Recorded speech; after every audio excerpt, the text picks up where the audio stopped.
Que Dios os bendiga mucho, soy vuestro hermano José y con este vídeo vamos a ver una curiosidad del libro de los Hechos que es de mucha importancia y de mucha relevancia para los días de hoy en la iglesia del siglo XXI.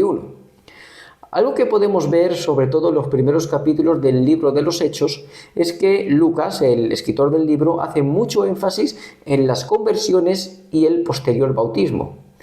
Podemos ver en esos 10 primeros capítulos, en los convertidos están las predicaciones de Pedro, en los convertidos están las predicaciones de Felipe, en el eunuco etíope, en Cornelio, incluso en el mismo apóstol Pablo, cómo se da esa circunstancia, que son convertidos y justo en el mismo acto son bautizados en el nombre de Jesús. Sin embargo, vamos a ver cómo a partir del capítulo 13, que es donde empiezan los viajes misioneros de Pablo a predicar el evangelio a los gentiles, vamos a ver cómo eso cambia, cómo Lucas nombra las conversiones, pero ya no nombra que en ese mismo acto estos fueron bautizados. ¿Por qué se da esta circunstancia? ¿Por qué Lucas deja de nombrar el bautismo? Sería raro que simplemente dejara de nombrarlo porque sí, si en los 10 primeros capítulos ha hecho tanto énfasis en ello. Esto tiene una explicación y era algo que se hacía en la iglesia primitiva, porque podemos ver cómo esos primeros convertidos al cristianismo, en esos primeros 10-11 capítulos, todos derivan desde el judaísmo. Todos son judíos de nacimiento, o samaritanos, o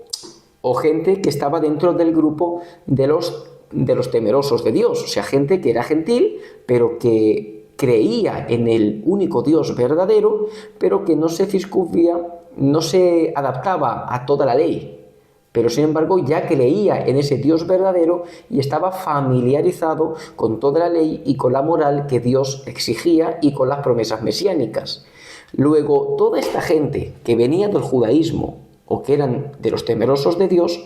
no necesitaban una preparación para adaptarse a esta nueva fe,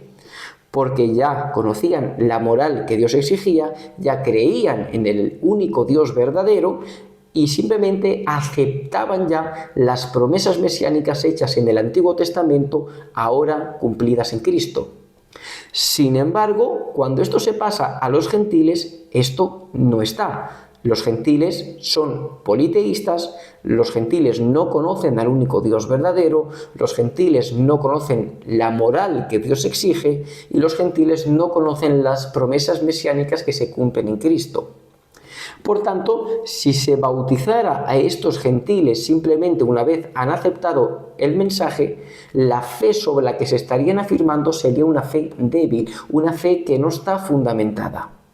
Por tanto, lo que se hacía en la iglesia primitiva era que cuando los gentiles se convertían tenían que pasar un tiempo de adaptación, un tiempo, por decirlo de alguna manera, de estudio, donde se les explicaba toda la moral que Dios exigía, donde se les hacía conocer que solo existía un único Dios verdadero y donde se les daban a entender las promesas mesiánicas del Antiguo Testamento ahora cumplidas en Cristo. Y una vez su fe ya estaba bien cimentada y bien fundamentada en la palabra de Dios, estos gentiles eran bautizados. Pero pasaba algún tiempo, no era un bautismo inmediato tras la conversión.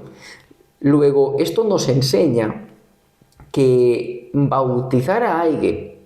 que se acaba de convertir y que no tiene su fe fundamentada en la palabra de Dios, que no conoce las doctrinas fundamentales del Evangelio, es algo peligroso y es algo que los apóstoles no practicaban, es algo que la iglesia en sus inicios no hacía, sino que la iglesia y los apóstoles en los primeros años de la iglesia formaban a estos gentiles en las doctrinas fundamentales del Evangelio y posteriormente los bautizaban, pero la fe primero tenía que estar bien fundamentada. Luego, bautizar a alguien que no conoce los fundamentos del Evangelio es un peligro y no tiene su origen en la iglesia primitiva. Espero que este vídeo os haya servido y como siempre, Dios os bendiga mucho.